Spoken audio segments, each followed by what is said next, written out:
Hey guys, what's up? My name is Anthony, and welcome to another edition of Be Nice Sports Talk. And today, what I want to talk about is right tackle position for the Giants. And if we don't select a right tackle with the first overall pick that we have in the draft, or the fourth pick, whatever you want to say, technicality, who would we get? And I know people are saying, oh, wait until the second round. I made a video about saying we should trade back up into the first round. I don't think you can stay dormant in the second round. You'd be like, yeah, let's hopefully Josh Jones falls to us. And if not, I guess we're going to go into the season with no right tackle. You know, we have Cameron Fleming right now at the right tackle spot, but he's more of a swing tackle. We all know where he brought him in 1 year as a depth piece. We have Nick Gates, but he wants to play more interior offensive line. We're going to cut Spencer Pulley most likely. I don't know why that move hasn't been done. I'm really just flabbergasted. We have Will Hernandez, Kevin Zeitler in the interior, but we have Nate Solder, and with his contract, we have the option to cut him next year. So now you have two holes at left tackle. Obviously, you probably wouldn't cut him if you have a deficit at left tackle, and I don't want to go into next year's draft like, okay, we need to select the left tackle. And there are a couple of options that we can do. Obviously, we can draft later in the round. Later in the draft, I believe we have to. Your Lucas Niang's in round 3. Your Ezra Cleveland's how far he ends up falling. I know there's a guy out of Auburn that people like. I may make a separate video about that, but what I want to talk about is free agent ones. Guys that just like last-ditch options. If we don't end up selecting a right tackle, guys don't fall to us. We don't see positional value. We don't see best player available at that spot at that certain time. And yeah, so I think there's a couple interesting ones. First one I want to get rid of. Two of them, actually. Greg Robinson and Trent Williams.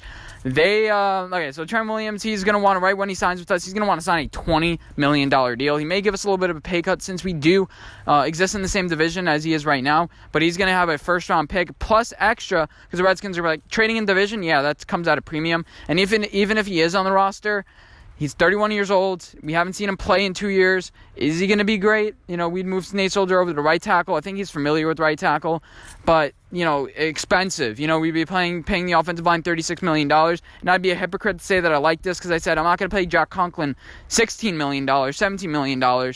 And yeah, it would be even more of a cap hit at this point, and we can't really afford him. We'd have to sign him this year. So yeah, Trent Williams. Did I say Trent Robinson? Trent Williams gone. Greg Robinson, the tackle out of Cleveland, he signed a 1 year, $6 million deal last year.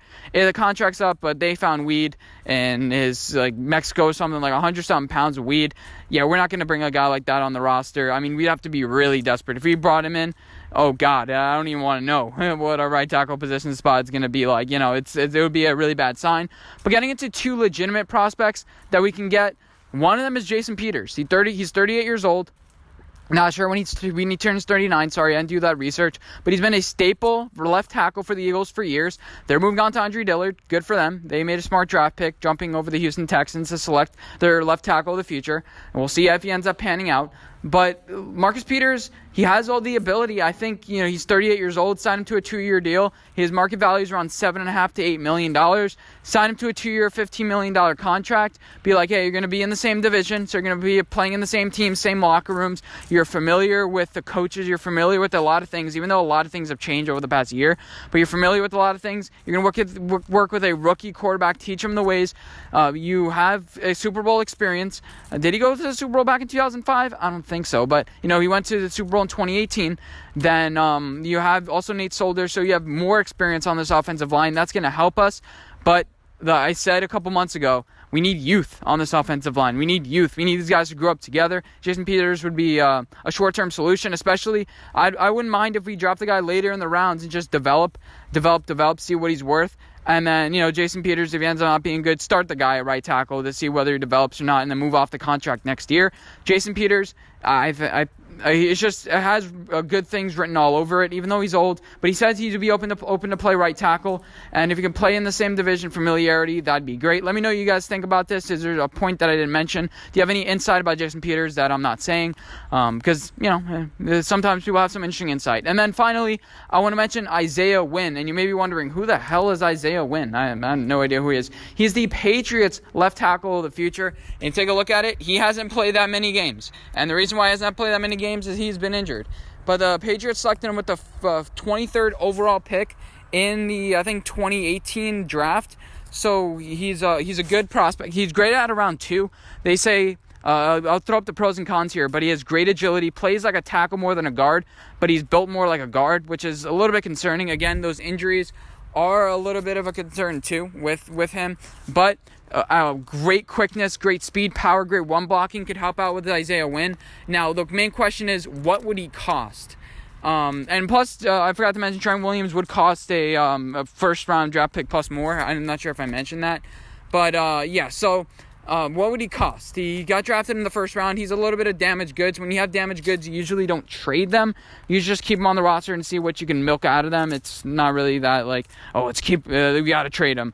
Unless he's a high-value commodity and somebody would really want him, you wouldn't really trade it. But they might give us a sweet deal because Isaiah Wynn plays for the Patriots, and the Patriots, Joe Judge, that special connection there. But I think that Isaiah Wynn would cost at least a third-round pick, maybe even more, a third and a second.